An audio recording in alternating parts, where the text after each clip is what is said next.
దేవుని పరిశుద్ధ నామానికి మహిమ కలుగును గాక.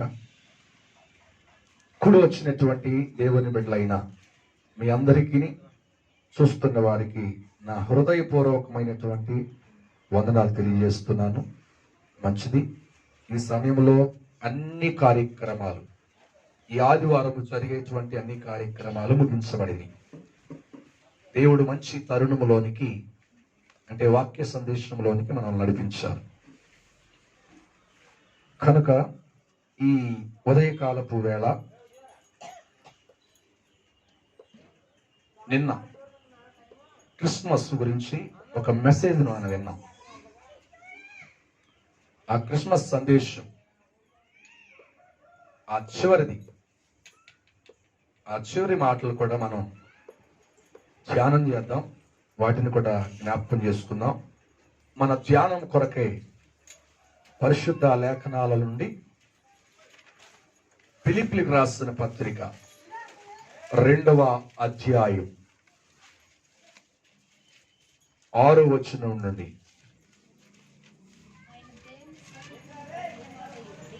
ఆయన దేవుని స్వరూపము కలిగిన వాడై ఉండి దేవునితో సమానముగా ఉండుట విడిచిపెట్టకూడని భాగ్యమని ఎంచుకొనలేను, కానీ మనుషుల పోలికగాను దాసుని స్వరూపమును ధరించి తనను తానే రిక్తునిగా చేసుకొనెను. హల్లెలూయా. క్రిస్మస్ అంటే ఒక పండుగ అని మాత్రమే దాదాపుగా 100 మంది క్రైస్తవుల్లో 90%, అంటే 90% పండుగ అనేటువంటి సంతృప్తి పొందుతూ ఉంటారు. ఎంత బలమైన వాక్యం విన్నా, ఎంత బలముగా ఆత్మీయంగా నడిపించబడుతున్నా, ఇంకా ఏ వాతావరణాల్లో ఉంటారంటే పండుగ వాతావరణాల్లోనే ఉంటారు. స్తోత్ర. పండుగ వాతావరణాల్లోనే ఉంటారు అనడానికి గుర్తు ఏమిటంటే హడావిడి. మనకు తెలుసు, మనం చక్కగా రెడీ అయి ఇవన్నీ చేస్తూ ఉంటాం. హల్లెలూయా. ఇవన్నీ మన కొరకు మనం చేసుకుంటూ ఉంటాం. కానీ దేవుడు కోరుకునేటువంటి క్రిస్మస్ అంటే అర్థం ఏమిటంటే, మామూలుగా ఆ మాట ప్రకారం మనం జ్ఞాపకం చేసుకుని, క్రీస్తు మస్సు అంటే మాసం, అంటే ఆయన పుట్టినటువంటి నెల. అయితే ఆత్మీయంగా అదే మాటను మనం జ్ఞాపకం చేసుకుంటే, కొన్ని మాటలు మీకు చెప్పాను. ఆ దినం క్రీస్తు ఈ లోకానికి అవతరించడానికి, అంటే ఈ లోకానికి ఉద్భవించడానికి, ఈ లోకానికి దిగి రావడానికి యేసుక్రీస్తు ప్రభువారు ఏం వదులుకున్నాడు? హల్లెలూయా.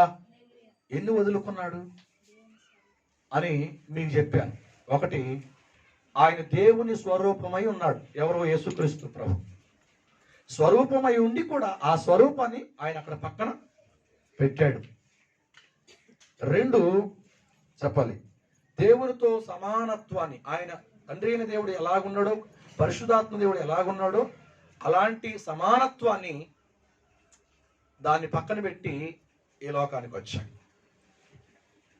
3, యేసుక్రీస్తు ప్రభు అంట సర్వాధికారి కలిగినటువంటి దేవుడు, అంటే సర్వాధికారము కలిగినటువంటి దేవుడు. ఆ అధికారాన్ని కూడా అక్కడ పక్కన పెట్టేసి, ఇక్కడ నన్ను ప్రేమించిన మన కొరకు ఆయన ఇక్కడ దిగి వచ్చేసి, స్తోత్ర.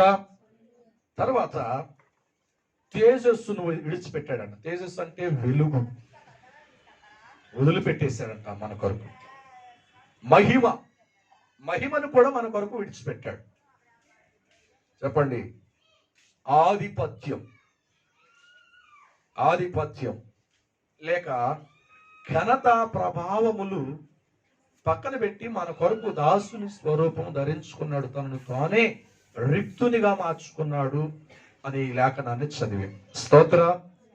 నేను అంటున్నాను, క్రిస్మస్ అంటే క్రీస్తు కొరకు మన మన సంతోషము, మన యొక్క సొంత ప్రయత్నాలు, వాటన్నిటిని ప్రభు కొరకు మనం త్యాగించిన వారిగా, అంటే విడిచిపెట్టే వారిగా మనం ఉండాలి. ఎందుకు ఉండాలి అని అంటే, యేసుక్రీస్తు ప్రభు ఏదైతే విడిచిపెట్టాడో, నిన్ను ప్రేమించిన వాడు, నీ కొరకు దిగి వచ్చిన వాడు ఏదైతే వదులుకున్నాడో, మరి ఆయన కొరకు మనం ఆయనకి అక్కర్లేని వాటిని మనం ఏం చేయాలి?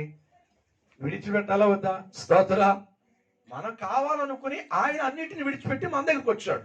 మనం ఆయన కావాలనుకుంటే, ఆయన బిడ్డలమైతే, ఆయన వారం అయితే, మనం కూడా కొన్నిటిని మనం ఏం చేయాలి? విడిచిపెట్టాలి. హల్లెలూయా. దానికి వాక్యాన్ని కూడా చదివించాను. ఏమని? మీరు ఆయన వారైతే మిమ్మల్ని మీరు తగ్గించుకోవాలి. వాక్యాన్ని కూడా చదివించాను. స్తోత్రం.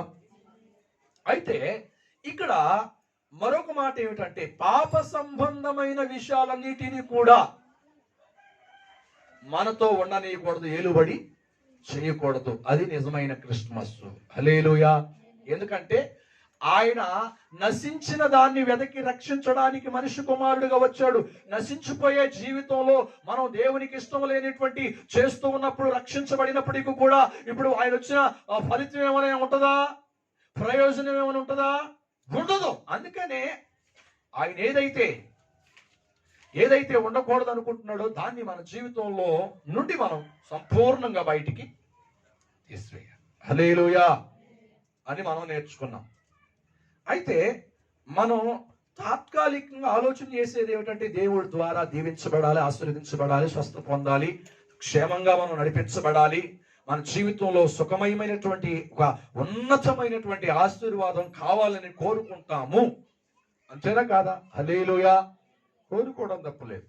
ఆ కోరుకునే దాని విషయంలో కూడా దేవునికి ఇష్టమయ్యేటువంటిది మనం చేస్తున్నామా లేదా అని ఆలోచించటం కూడా మన బాధ్యత. స్తోత్ర. హల్లెలూయా. అందుకే నేను అంటున్నాను, అబ్రహామును పిలిచాడు దేవుడు. ఎవరిని పిలిచాడు? అబ్రహాముని పిలిచాడు. దాని గురించి కూడా చెప్పాను. అబ్రహాముని ఏమేమి వదులుకోమన్నాడు దేవుడు? ఆయన వాగ్దానం చేసినటువంటి రాజ్యానికి కానీ, ఆయన వాగ్దానం చేసినటువంటి వారసత్వాన్ని వారసుడు కొరకు కానీ, ఆయన ఇస్తానన్నటువంటి ఒక సస్యశ్యామలము కలిగినటువంటి దేశము కొరకు కానీ, అది నెరవేర్చబడాలి అంటే ముందు ఏం చేశాడు? కండిషన్ చెప్పాడు, కండిషన్లు ఇచ్చాడు. స్తోత్ర. ఆశీర్వాదం చెప్పాడు, దాంట్లో పాటు కండిషన్లు కూడా ఇచ్చాడు. ఏంటా కండిషన్లు అంటే అబ్రహాముకి ఇచ్చింది? నేను చూపించిన దేశానికి నీవు వెళ్ళి అక్కడ దీవెనకరంగా ఉండాలి అంటే, నీవు మొదట నివసిస్తున్నటువంటి నీ ప్రాంతాన్ని నీవు విడిచిపెట్టు, వదులుకో అని అన్నాడా లేదా? 12వ అధ్యాయంలో. స్తోత్ర. చదివించా. తదుపరి ఏమన్నాడంటే, నీ బంధువుల యొద్ద నుండి ఏం చేయాలి? నువ్వు వేరై ఉండాలి.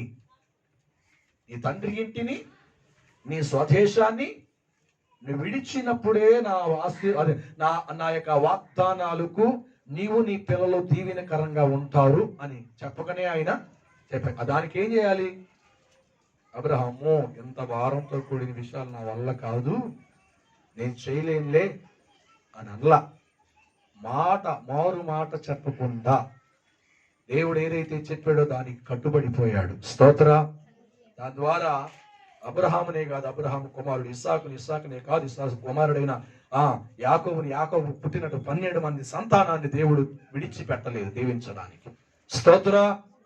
రక్షించడానికే గాని, వారిని తప్పించడానికే గాని, వారిని పోషించడానికే గాని, వారిని దీవించడానికే గాని, ఆ వాగ్దానం చేసిన ఆ భూమిని స్వాస్థ్యముగా వారికి ఇవ్వడానికే గాని ఎట్టి పరిస్థితుల్లో దేవుడు మర్చిపోను. హల్లెలూయా. హల్లెలూయా. నేను అంటున్నాను, దేవుని కొరకు నువ్వు దేన్ని విడిచిపెడుతున్నావు? హల్లెలూయా. దేవుని కొరకు మనం విడిచిపెట్టేవారు అంటే ఏం విడిచిపెట్టాలి? దేవునికి అక్కర్లేనివి, దేవునికి ఇష్టం లేనివి, దేవుడు కోరుకోని విషయాలు మన జీవితంలో ఎప్పుడు కనబడవు. అలా కనబడితే నువ్వు దీవించబడవు కదా, ఆత్మీయంగా కూడా వర్ధిల్లటానికి అవకాశమే లేదు. అలాగుండి ఎన్ని సంవత్సరాలు, ఎన్ని క్రిస్మస్లు చేసినా, ఎన్ని క్రిస్మస్ ఆరాధనలు ఉన్నా, నేను అంటున్నాను, నీ జీవితానికి ఫలితమే ఉండదు, నీ జీవితానికి ఆశీర్వాదమేమి రానే రాదు. హల్లెలూయా. అందుకని మనం ఎలా ఉండాలంట? అబ్రహాము విడిచిపెట్టినట్లుగా కల్దీలు ఊరు అనే పట్టణము, ఏమండి నేనేం చెప్పానంట, చాలా ప్రసిద్ధిగాంచినటువంటి పట్టణం అది. దానిలో లేనటువంటి సాంప్రదాయాలు అనేటువంటిది లేనే లేదు, అన్నీ ఉన్నాయి. వాటన్నిటిని ఆయన వదులుకున్నాడు. స్తోత్ర, హల్లెలూయా.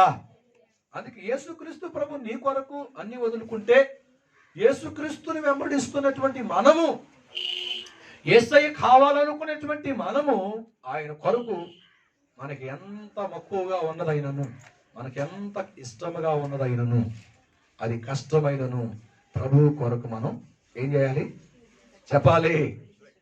విడిచిపెడితేనే కదండి అబ్రహాము దీవించబడింది, విడిచిపెడితేనే కదండి తన పిల్లలు ఆశీర్వదించబడింది. దేవుని యొక్క సన్నిధిలో ఒక ఘనమైన ప్రజలుగా, ప్రపంచంలోనే ఇశ్రాయేలు అంత గొప్పవారు ఎక్కడా కూడా లేరు. హల్లెలూయా. ఎంత గొప్ప ఆశీర్వాదం ఇచ్చాడో తెలుసా అబ్రహామును బట్టి ఇశ్రాయేలీయులకి, ఎంత గొప్ప పేరును, ఖ్యాతినిచ్చాడో తెలుసా. స్తోత్ర.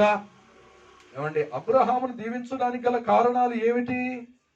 దేవుని మాటకు లోబడటమే కాదు, అన్నిటినీ ఏం చేశాడు, విడిచిపెట్టాడు. స్తోత్ర. సరే, పాయింట్లోనికి వచ్చేస్తా. కల్దీలు ఊరు అనే పట్టణం ఇంకా ఎలాంటి ప్రసిద్ధిగాంచినదో నేను కొన్ని విషయాలు చెప్పాను మీకు. మంత్ర ప్రయోగాలకి నిలయమైనటువంటి ఊరు. హల్లెలూయా. అందుకని ప్రాంతం, వాటిని కూడా పక్కన పెట్టినట్లుగా మనకు కనబడుతుంది. హల్లెలూయా. సరే, అయితే ఇప్పుడు ప్రభు కొరకు మనం ఏమేమి నష్టంగా ఎంచుకోవాలి? నిజమైనటువంటి క్రిస్మస్ మన జీవితాల్లో కనబడటానికి ఆధారాలు ఏమిటి? చదువుదాం. ఫిలిప్పీయులకు రాసిన పత్రిక 3వ అధ్యాయము 7వ వచనము నుండి 8వ వచనం వరకు చదువుదాం. అయినను ఏవేవి నాకు లాభకరమై ఉన్నాయో అది క్రీస్తు నిమిత్తము నష్టముగా. ఆమేన్, హల్లెలూయా. ఎవరండి ఈ మాట రాసింది? అపోస్తుడైనటువంటి పౌలు. తన గురించి తను మాట్లాడుకుంటున్నాడు, తన గురించి తాను ప్రశ్న వేసుకుంటున్నాడు. ఏమని ప్రశ్న వేసుకున్నాడు తెలుసా? నేను క్రీస్తుని ఎరగడానికి, లేకపోతే క్రీస్తు గురించినటువంటి జ్ఞానం తెలుసుకోవడానికి, నేను క్రీస్తుతో ముందుకు కొనసాగడానికి, ఆయనకి నచ్చినవి నేను చేయడానికి, ఆయనకి ఇష్టమైనటువంటిగా జీవించడానికి, బ్రతకడానికి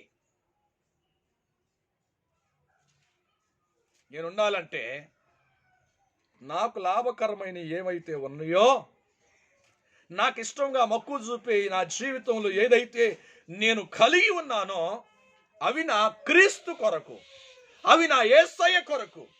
ఏమంటున్నాడంట చెప్పాలి. ఉంచుకుంటానంటున్నాడా, వదులుకుంటానంటున్నాడా? స్తోత్రం చెప్పాలి. నష్టముగా ఎంచుకుంటున్నాడు. హల్లెలూయా. అందుకే నేను అంటున్నాను, దేవుడు నీకు ఇచ్చినటువంటి సమయం చాలా విలువైందండి. దేవుడు నీకు ఇచ్చినటువంటి ఆయుష్ చాలా విలువైంది, సమయం విలువైంది, నీ జీవితం కూడా విలువైంది. ఆ జీవితంలో ఎంతవరకు నువ్వు దేవునికి ప్రాధాన్యతనిస్తున్నావు? హల్లెలూయా. అర్థమవుతుందండి? ఎంత నువ్వు దేవునికి ఇస్తున్నావు.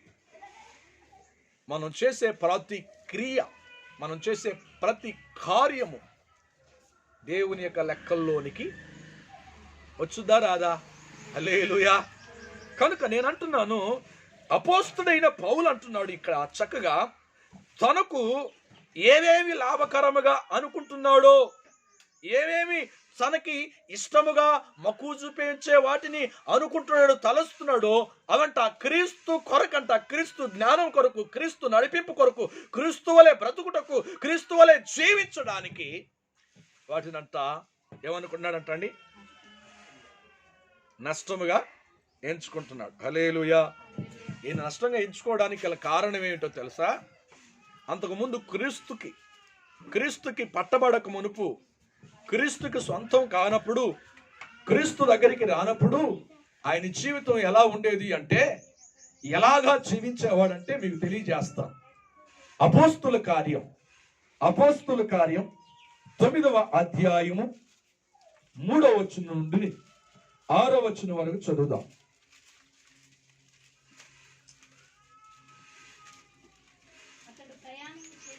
అతడు ప్రయాణము చేయొచ్చు దమస్కు దగ్గరకు వచ్చినప్పుడు అకస్మాత్తుగా ఆకాశము నుండి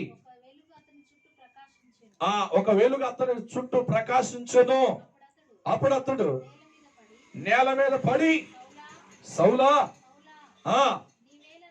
నీవేళ నన్ను హింసిస్తున్నావు, ప్రభువా నీవెవడవని అడుగగా ఆయన, నేను నీవు హింసిస్తున్నా. ఆమేన్, హల్లెలూయా. ఇప్పుడు ఈయనకేటంట, ఈయన మార్గం ఏమిటి, ఈయనకి లాభం ఏమిటి, ఈయనకి ఆనందం ఏమిటి?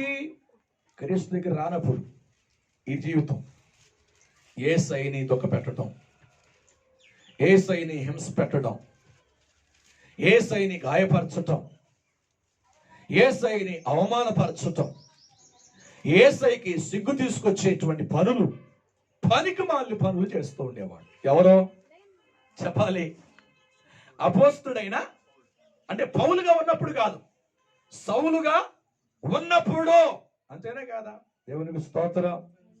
అందుకే దేవుని యొక్క సంఘాన్ని హింసించడం, దేవుని సంఘాన్ని హింసించడం, దేవుని సంఘం మీద ఎవరిని నెపం వేయటం, దేవుని సేవకుల మీద, దేవుని యొక్క సంఘాన్ని మీద, దేవుని బిడ్డల మీద అవమానంగా మాట్లాడటం, ఇప్పుడు ఎవరి దగ్గరికి వెళతాయి అంట ఇవి?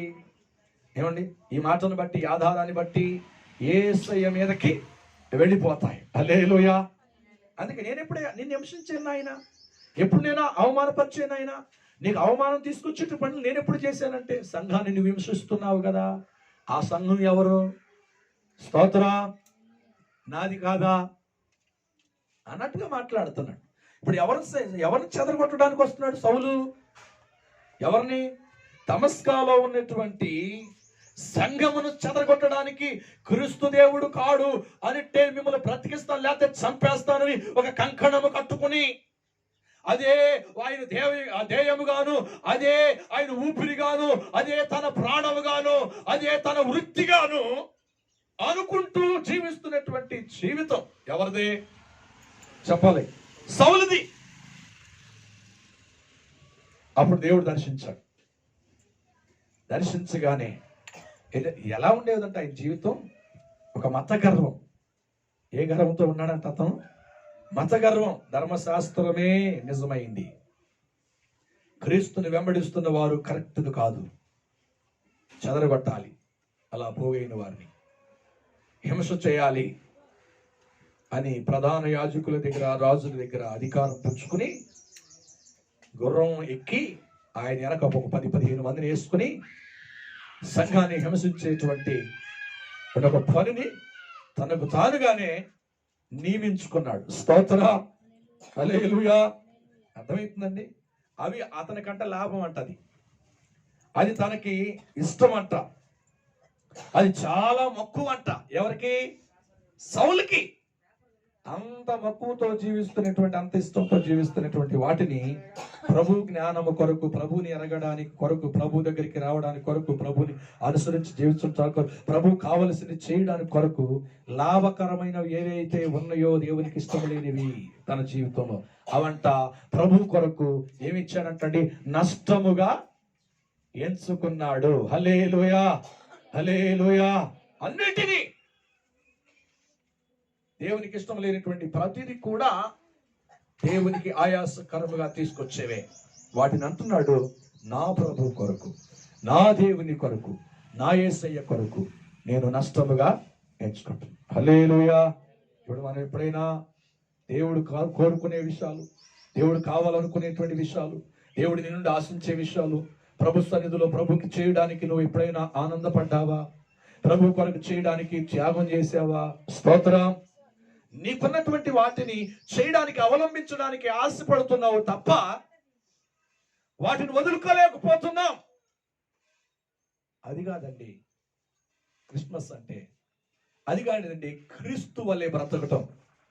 క్రీస్తు ఏదైతే వదులుకున్నాడో మనల్ని ప్రేమించి మన దగ్గరికి రావడానికి, నువ్వు ఆయన్ని ప్రేమించినట్లయితే, ఆయన కొరకు నువ్వు జీవిస్తున్నట్లయితే, ఆయన కొరకు మనం బ్రతుకుతున్నట్లయితే, ఆయన కొరకు బ్రతకాలని మనం ఒక ఆలోచన కలిగి మన ఆత్మీయ జీవితాన్ని కొనసాగిస్తున్నట్లయితే, అపోస్తలుడైన పౌలు చెప్పినట్టుగా నా ప్రభు కొరకు, నా దేవుని కొరకు, నా దేవుని జ్ఞానము కొరకు నేను సమస్తమును నష్టముగా. ఆమేన్. హల్లెలూయా. అంతేనంటారా కాదా? ఆ మాట చదవండి, మీకు అర్థమవుతుంది. అయినను అంటే అన్ని వస్తాయి, నేను వివరించును. దేవునికి స్తోత్రం. అన్ని వస్తాయి. ఏది లాభకరమో డబ్బా, ఏది లాభకరమో పన, ఏది లాభకరమో బంధుత్వమా, ఏది లాభకరమో పేరా, వాటన్నిటినీ ఏం చేయాలి? స్తోత్రం. అంతేనా కదా? అదే ఏదైతే తన వృత్తికి ఉందో అది లాభకరమో, అది మంచిది, అది ప్రధానము అని అనుకుంటున్నాడు సౌలు. అయితే అది కాదు, అది తినని మార్గం కాదు, అది మంచిది కాదు, దేవునికి ప్రయోజనమైనది కాదు, దేవుని సంతోష పెట్టేది కాదు, దేవుని దుఃఖపరిచేది అని గ్రహించాడు. దమస్కా ఆ కొండ ప్రాంతములలో గ్రహించి ఆయనలో ఉన్న పొరలో, ఆయనలో ఉన్నటువంటి అహంభావ పొరలో, ఆయనలో ఉన్నటువంటి గర్వంతో కూడిన మతపిచ్చి, ఆయనలో ఉన్నటువంటి గర్వపిచ్చి, ఆ పుట్టుక దినాన్ని బట్టి ఏమండి ఆ జన్మ గర్వము, అవన్నీ కూడా ఏమైపోయినట్టండి? కరిగిపోయినాయి. స్తోత్రం. వెలుగు వచ్చేసింది, వెలుగు తాకింది. తాకగానే అంటున్నాడు, ఒకవేళ నా మనసులో ఉంటదేమనయ్యా ఆ కోరికల ఆలోచనలు. అందుకే ప్రభువా నేను మనస్ఫూర్తిగా చెప్తున్నాను, నేను హృదయపూర్వకంగా చెప్తున్నాను, నాకు ఇష్టముగా అనుకున్న వాటిని, నాకు ప్రేమగా వాటిపైన ప్రీతి కలిగి జీవిస్తున్న వాటి విషయంలో అంటున్నాడు, నేను నష్టముగా నీ కొరకు ఎంచుకుంటున్నాను. హల్లెలూయా. హల్లెలూయా. మనం అనగలుగుతామా? ఈ క్రిస్మస్ లో అన్నీ ఉండాలి. ఏముండాలి? విందు ఉండాలి, పాట ఉండాలి, ఏముండాలి? స్తోత్రం. అందుకే అన్నాడు, అల్లరితో కూడిన ఆట పాటలు నాకు తగవు. స్తోత్రం. వాళ్ళకి తెలియాలి కదండి. తెలియని వారికి తెలియాలని చెప్పేసి ఇంకా నువ్వు దారి తప్పితే, తెలియాలని చెప్పేసి ఆత్మీయతలో భ్రష్టత్వం తీసుకొస్తే అర్థమవుతుందండి. స్తోత్రం. అవి మనం వదులుకోవాలి, అవి మనం విడిచిపెట్టాలి.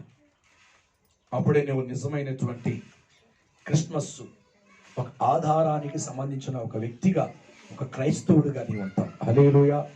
అలా కాకుండా ఎన్ని సంవత్సరాలు ఈ క్రిస్మస్, ఈ క్రిస్మస్ ఆరాధనలో, క్రిస్మస్ ఈ కార్యక్రమాలు చేసినను అది దేవుని సన్నిధిలో మార్పు లేనటువంటి క్రిస్మస్ దేవునికి ఎటువంటి సంతోషాన్ని, ఎటువంటి పరిశుద్ధతను, ఎటువంటి నీతిని కలిగించదు. హల్లెలూయా.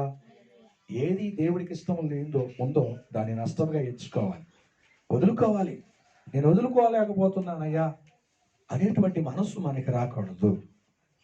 స్తోత్రం. అర్థమవుతుందండి? రాకూడదు. వచ్చింది అంటే ఇంకా సంపూర్ణంగా నువ్వు దేవునికి నీ జీవితాన్ని అప్పగించలేదు. పౌలు కంటే గొప్పవాళ్ళం అండి. ఆయన ఒక మాట అంటాడు, ఏ దేశం వెళ్తే ఆ దేశపు పౌరుషత్వాన్ని, అంటే ఆ దేశపు హక్కుని సంపాదించాడంటాడు. రోమిల దగ్గరికి వెళ్తే నేను రోమిడిని, యూదుల దగ్గరికి వెళ్తే నేను యూదుడిని అంటాడు. గ్రీక్స్ దేశస్తుల దగ్గరికి వెళ్తే నేను గ్రీకు వాడను అని అంటాడు. అన్ని హక్కులు సంపాదించుకున్నాడు, ఎక్కడ ఏ విషయంలో తగ్గలేదు. వాటన్నిటినీ దేవుని కొరకు ఆయన సిలువ వేయలేదా? వాటన్నిటిని క్రీస్తుని పొందడానికి ఏమండి భూస్థాపితం చేయలేదా? వాటన్నిటి క్రీస్తు కొరకు జీవించడానికి నష్టముగా ఆయన ఎంచుకోలేదా? స్తోత్ర స్తోత్ర. విలాసమైనటువంటి బ్రతుకు, ఆనందకరమైన బ్రతుకు, గౌరవంతో కూడిన బ్రతుకుని ఎవరి కొరకు చంపేశాడు? ఎవరి కొరకు వదిలేసుకున్నాడు? చెప్పాలి. తాను కొరకు దిగివచ్చిన యేసయ్య కొరకు ఏం చేశానంటండి? నష్టముగా. స్తోత్ర స్తోత్ర. అందుకే నేను అంటున్నాను, దేవుని సన్నిధిలో ఏది నీకు మక్కువగా ఉంది, ఏది ఎక్కువగా ఉంది, దేవునికి కాకుండా, దేవుడు కాకుండా ఏదైతే నేను నడిపిస్తుందో దాన్ని నీవు ఏం చేయాలి? చెప్పాలి, వదిలిపెట్టేయాలి. స్తోత్రం. అప్పుడే నీకు అభివృద్ధి, అప్పుడే నీవు నిజమైనటువంటి క్రీస్తు బిడ్డగా, నిజమైనటువంటి క్రిస్మస్ నీలో ఏమండి ప్రకాశమానముగా వెలిగించబడుతుంది. హల్లెలూయా. అని ఒక్క మాట చెప్తాం, ఒక్క మాట చదువుదాం. లూకాసు వార్త 14వ అధ్యాయం 33వ వచనాన్ని చదువుదాం త్వరగా. ఆ ప్రకారమే మీలో తనకు కలిగిన అంతయు ఏమంటున్నానంట? తమకు కలిగిన అంతయు విడిచిపెట్టని వాడు. ఆమేన్. హల్లెలూయా. ఈ మాట ఏమిటంటే, మీకు కలిగిన ఉన్నదంతా, గర్వం కావచ్చు, కోపం కావచ్చు, దుర్నీతి కావచ్చు, అవమానం కావచ్చు, ఏమంటారంట తండ్రి, ఏమంటారంటే అనేకమైన లోక సంబంధమైన కార్యాలన్నిటిని మనం విడిచిపెట్టకపోతే, ఇక్కడ ఏమంటున్నాడు? ఇక్కడ ఏం చెప్తున్నాడు? ఇక్కడ రాసిన లూకా, వైద్యుడైన లూకా రాసిన ఈ వాక్య భాగాలు ఏమంటున్నాడు తెలుసా? నాకు శిష్యుడు ఆమేన్ అంటే క్రైస్తవుడు కాలేడు. ఆయన బిడ్డగా అవడానికి ఎటు పరిస్థితుల్లో అవకాశము లేదు. మనం విడిచిపెట్టాలి. దేవునికి అక్కర్లేంది, దేవునికి ఇష్టం లేనిది మన జీవితంలో ఏది పనిచేస్తుందో, ఏది నడిపిస్తుందో యేసు నామములో సిలువ వేయుదును గాక. హల్లెలూయా. అర్థమవుతుందండి? ఆయన శిష్యుడుగా అంటే ఆయన బిడ్డలుగా, ఆయన కుమారులుగా, ఆయన కుమార్తెలుగా ఈ లోకంలో ఇతరులకు మాదిరికరంగా మనం ఉండాలి అంటే మన జీవితంలో, చెప్పండి, మన జీవితంలో ఉన్నది దేవునికి అక్కర్లేనటువంటిది, అది మన జీవితం నుండి బయటికి వెళ్ళిపోవాలి. స్తోత్ర. కనుక అది డబ్బు అయినా కానీ, అది మనకు పలుకుబడైనా కానీ, అది మనకు పేరు తీసుకొచ్చేదైనా కానీ, లోక సంబంధమైనది, ఆత్మ సంబంధమైనది కాదు. లోక సంబంధమైనటువంటిది ఏదైనప్పటికీ అది మన జీవితంలో పనిచేసినంత సేపు పరిపక్వత చెందలేమో, పరిపూర్ణతలోనికి రాలేమో. ఒక నిజాయితీగా, ఒక యథార్థంగా ప్రభుని సేవించి ఆయన శిష్యులు అంటే ఆయన బిడ్డలం అని చెప్పడానికి ధైర్యము మనకి చాలదు. హల్లెలూయా. అంతేనా కాదా? అది పోతేనే డైరెక్ట్ గా ఒక సేవకుడిని చూస్తాం, డైరెక్ట్ గా ఒక విశ్వాసం చూస్తాం, డైరెక్ట్ గా సంఘాన్ని చూస్తాం, డైరెక్ట్ గా దేవుని సన్నిధిలో అనార్కలంగా ప్రార్థన. స్తోత్రం. అది ఉన్నంతసేపు ఏం చేస్తుంది? మనకు బిడియం, భయం, ఏదో దొంగతనం చేసినట్టు అని అనిపిస్తుంది. అవి పోయినప్పుడు ఎలా ఉంటుందంటే మనలో ప్రశాంతత. స్తోత్రం. అందుకే అంటున్నాడు ఇక్కడ, చెప్పండి, ఆ మాట చదవండి. మరి ఆ ప్రకారమే మీలో తమకు కలిగినదంతయు విడిచిపెట్టని వాడు. ఆమేన్. హల్లెలూయా. విశ్వాస జీవితం, ఆత్మీయ జీవితంలో ధనమే ప్రాముఖ్యంగా ఉండకూడదు. విశ్వాస జీవితంలో ఆత్మీయ జీవితంలో మనకున్నటువంటి ఆలోచన ప్రాముఖ్యంగా ఉండకూడదు. దేవుని నుండి ఒక ఆలోచన మనం పొందాలి. స్తోత్రం. దానివల్ల ఏం జరుగుతుందంటే, ఆ ఆలోచన వల్ల మనం తీసేసుకోకపోవటం వలన అన్ని విధాలుగా మనం నష్టపోతాం. స్తోత్రం. ఇంకా కొంచెం మాట్లాడితే మత్తయి గారు రాస్తారు చక్కటి మాటలు. 6వ అధ్యాయం మత్తయి సువార్త 6వ అధ్యాయం 19వ వచనం 20వ వచనం వరకు చదువుతాం. ఆ భూమి మీద మీ కొరకు ధనమును కూర్చుకొనవద్దు. ఏం చేస్తుందంటండి? చిమ్మిటయు తుప్పును తినివేయును. ఏం చేస్తారంట? స్తోత్రం. హల్లెలూయా. ఈ మాట అర్థమవుతుందండి? మన దేని మీద అయితే మన హృదయం ఎక్కడుండునో, మన ధనం ఎక్కడుండునో మన హృదయం కూడా అక్కడే ఉంటుంది. అంతేనే కాదా? స్తోత్రం. అంటే అసలు డబ్బొద్దని కాదు ఈయన అనేది, ఈ మాటలు ఏమండి. ఉండటం వల్ల ఎంత నష్టమో తెలుసా? ఉండటం వేరు, మనస్సు ఉండటం వేరు డబ్బు మీద. అంతేనే కాదా? స్తోత్రం. అందుకే ఇక్కడ ఏమన్నాడంట, ఏమంటున్నారు? మీ కొరకు భూమి మీద ధనమును కూర్చుకునవద్దు. ఇక్కడ చిమ్మెటయు తుప్పును తినివేయును దొంగలు. హల్లెలూయా. ఉందనుకోండి, మనకు మించినటువంటి డబ్బు ఉందనుకోండి, మనకు మించినటువంటి ధనం ఉందనుకోండి, మనకు మించినటువంటి బంగారం ఉందనుకోండి, మనకు మించినటువంటి ఉద్యోగం చేస్తున్నాం అనుకోండి, మనకు మించినటువంటి పని చేస్తున్నాం అనుకోండి, ఆ మైండ్ అంతా ఎక్కడ ఉంటుంది? ఆ మనసు అంతా ఎక్కడ ఉంటుంది? చెప్పాలే. స్తోత్రం. అక్కడ ఉంటుందా? నిజమే కాదా? స్తోత్రం. అందుకే అంటున్నాడు, ఇక్కడ సంపాదించుకునే పేరు, ఇక్కడ సంపాదించుకునేటువంటి పని, ఇక్కడ సంపాదించుకునేటువంటి ఆస్తి, ఇక్కడ సంపాదించుకునేటువంటి ధనము ఎలా ఉంటుందో తెలుసా? అది తుప్పు పడిపోద్ది. ఈ మధ్యకాలం 2 సార్లు చెప్పారు ఈ మాట. ఒక వార్తాపత్రిక వాళ్ళు వేశారు మన ఏరియాలోనే, మన ఊర్లోనే. ఏం జరిగిందంట తెలియక ఆ రూపాయి ఈ రూపాయి కూడబెట్టి 4 లక్షలు అంటండి దాచుకున్నారంట. బ్యాంకులో ఎమ్మటిని అడిగితే ఎవరేమో అని చెప్పేసి ఒక టంగిపెట్టులో దాచుకున్నారు. దాచుకుంటే అది కొన్ని రోజులు, కొన్ని నెలలకి ఎక్కడికి పోతుందిలే అనుకున్నారు. మేము మా బ్యాంకులో కదా మేము దాచుకున్నది అని అనుకుని కొన్ని నెలల తర్వాత అది తీసి చూస్తే అన్నీ కూడా చెదలు పట్టేసేసి, ఏపటిని అని ఇష్టం వచ్చినట్టు కొట్టేసి, వాళ్ళు పూరు ఏదో సంపాదించుకుని కష్టపడి ఏదో వ్యాపారం చేసుకుని ఏదో చేసుకుని వాళ్ళు కూడబెట్టుకున్నారు, ఇల్లు కట్టుకుందామని. ఎక్కడికి పోతలే అనుకున్నారంట. వాళ్ళు అనుకున్నది బాగానే ఉంది, కానీ తర్వాత ఏం జరిగింది తెలుసా? అది ఉపయోగం లేకుండా అయిపోయింది. స్తోత్రం. అంటే దేని మీద ఉంది వారి ఆశ? దాని మీద ఉంది. నేను ఎందుకు చెప్తానంటే, దేవుని మీద కలిగిన ఆశ ప్రతి దాని మీద మనకి అయిష్టాన్ని పుట్టుకొస్తుంది. దేని మీద అయితే ఆశ ఉందో దాని విషయంలో దేవుని మీద, దేవుని వాక్యం మీద, దేవుని సహవాసం మీద అయిష్టం కొద్దిగా వస్తుంది. స్తోత్రం. అంతేనా కదా? అందుకే నేనున్నా, దీనికంటే ఎక్కువగా మక్కువ ఎక్కడ చూపించాలంటే, నీవు దేవుని కొరకు ప్రతి విషయంలోనూ ప్రతిది కూడా నష్టముగా ఎంచుకుని ప్రభు మీద నీ హృదయమును కట్టుకోవాలి. స్తోత్రం. అందుకే నీకేది కావాలో, ఏది అవసరమో ఆయన ఇస్తాడు. స్తోత్రం. హల్లెలూయా. అంతేనా కాదా? కానీ అందుకే అంటున్నాడు ఇక్కడ, తుప్పును దొంగలు కన్నవేయను.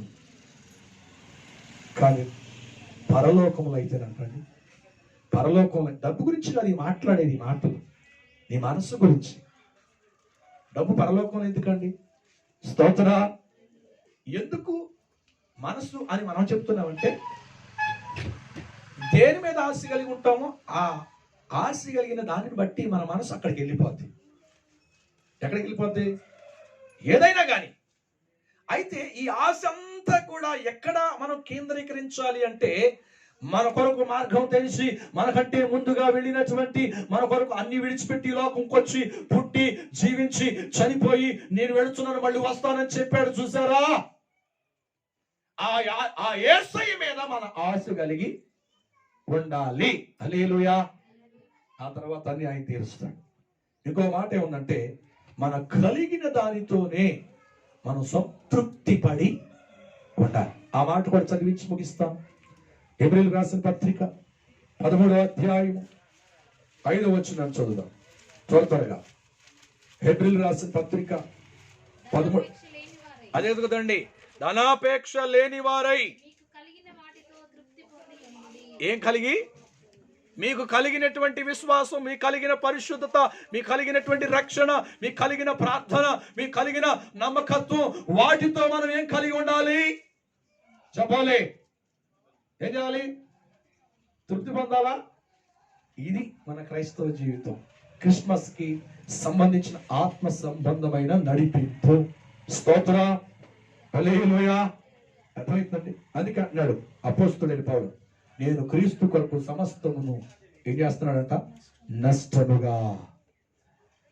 నష్టముగా ఎంచుకుంటున్నాను అని అన్నాడు. హల్లెలూయా, హల్లెలూయా. నష్టంగా ఎంచుకోకపోతే ఏమైందో తెలుసా? ఆ విషయంలో, ఈ లోక సంబంధమైన వాటి విషయంలో మనం నష్టంగా ఎంచుకోకపోతే ఏమైందో తెలుసా? మనం ఉరిలో పడతాం, మనం శోధనలో పడతాం, మన బలహీనతలకు గురైపోతాం. నేను అంటున్న మాట కాదు, అపోస్తులైన పౌలు మరొకసారి చక్కగా రాస్తాడు. మొదటి తిమోతి పత్రిక 6వ అధ్యాయం 9 నుండి 10వ వచనం.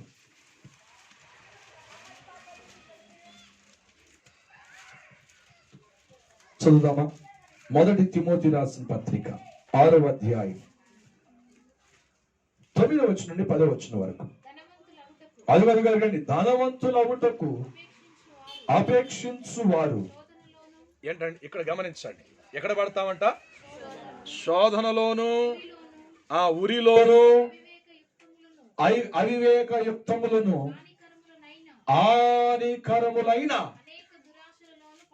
అనేక దురాశలలోను. ఆమేన్, హల్లెలూయా. అంటే మన మనస్సును దేని మీద కేంద్రీకరిస్తామో దాన్ని బట్టి మనం పొందే లాభము, మనం పొందే నష్టము, మనం పొందే పడిపోయే స్థితి మన హృదయ మార్పును బట్టే మనకి కేటాయించబడతాయి. హల్లెలూయా.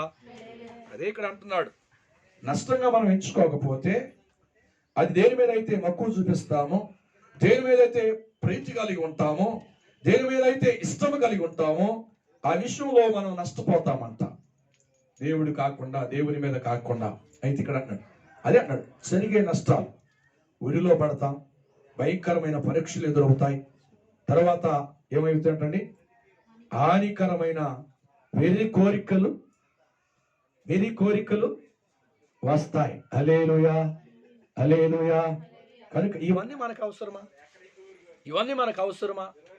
మనకు అవసరం లేకుండా ఉండాలి అంటే నేను అంటున్నాను, అపోస్తులైన పౌలు తన రక్షకుడైన, లేకపోతే ఆయన కొరకు దిగి వచ్చినటువంటి యేసయ్య కొరకు సమస్తమును నష్టముగా ఆయన ఎంచుకుంటున్నాడు. అది ఏదైతే లాభకరంగా ఉందో అది క్రీస్తుకి సమర్పిస్తున్నాడు. హల్లెలూయా.